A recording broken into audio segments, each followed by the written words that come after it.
धन धन सतगुरु तेरा ही आसरा। देखो भाई, मन की पूजा के विषय में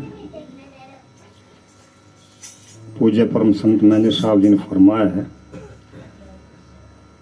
कि मन की पूजा क्या है। Worship of mind.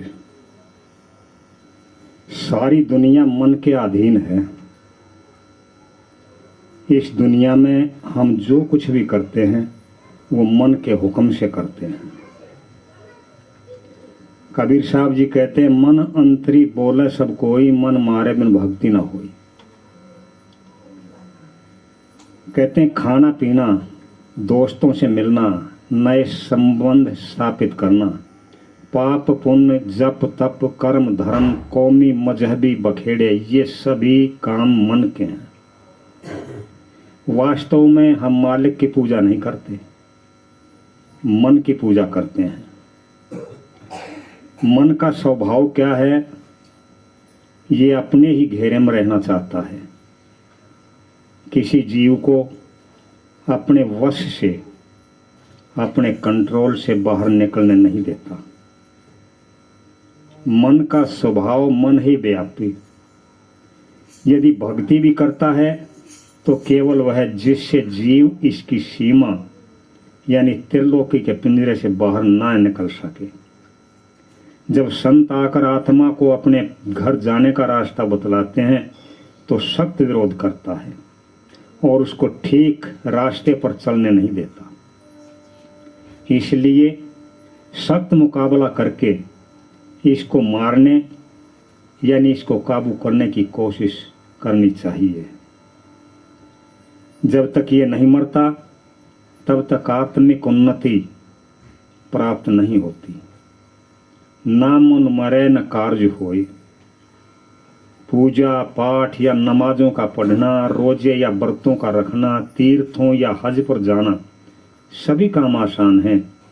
एक आदमी के लिए रोजाना किसी ग्रंथ के 200-250 पृष्ठ पढ़ लेने या 50 से 60 पृष्ठ ज़बानी याद कर लेने आसान है, लेकिन मन और इंद्रियों को काबू करना अति मुश्किल है, जो केवल बहादुरों का काम है।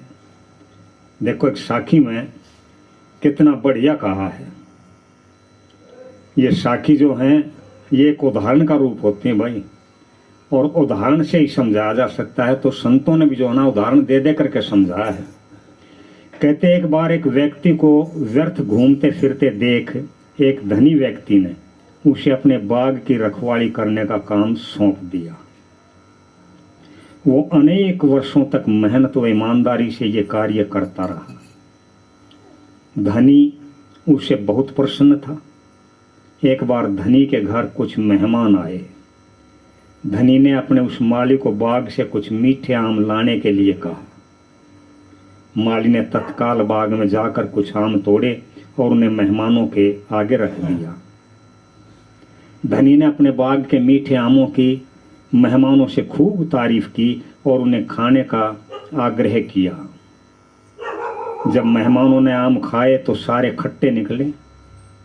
तब वह धनी व्यक्ति माली पर बहुत नाराज हुआ और बोला, क्या तुम्हें खट्टे और मीठे आमों की पहचान नहीं है? माली ने कहा, मुझे इस विषय में कोई जानकारी नहीं है।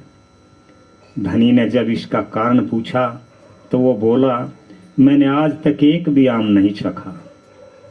तब धनी ने कहा, तुम सारा दिन बाग में रहते हो, तुम जब चाहते आम खा सकते थे। तब माली बोला, आपने मुझे आज तक आम खाने को नहीं कहा, फिर मैं अपनी मर्जी से कैसे खा लेता? बिना आपकी आज्ञा के यह चोरी कहलाती। आपने मुझे रखवाली के लिए रखा है। मैं दूसरों को बाग में चोरी नहीं करने देता तो खुद कैसे करता? धनी अपने माली की ईमानदारी देखकर श्रद्धावंत हो गया। यही माली आगे चलकर महात्मा इब्राहिम के नाम से संसार में प्रसिद्ध हुआ। ईमानदार व्यक्ति को विश्वसनीयता प्रतिष्ठित करती है। यही कमाई जीवन की सबसे बड़ी पूंजी होती है। मन को काबू रख के काम करना बहादुरों का काम है। फिर कहते हैं, सबसे पहली और ज़रूरी बात यही है कि मन को काबू किया जाए और इसकी तरंगों को हटाया जाए, फिर रास्ते की सब रुकावटें दूर हो जाएंगी और यह एक बच्चा और यह एक सच्चा मित्र बन जाएगा। धन धन सतगुरु तेरा ही आसरा।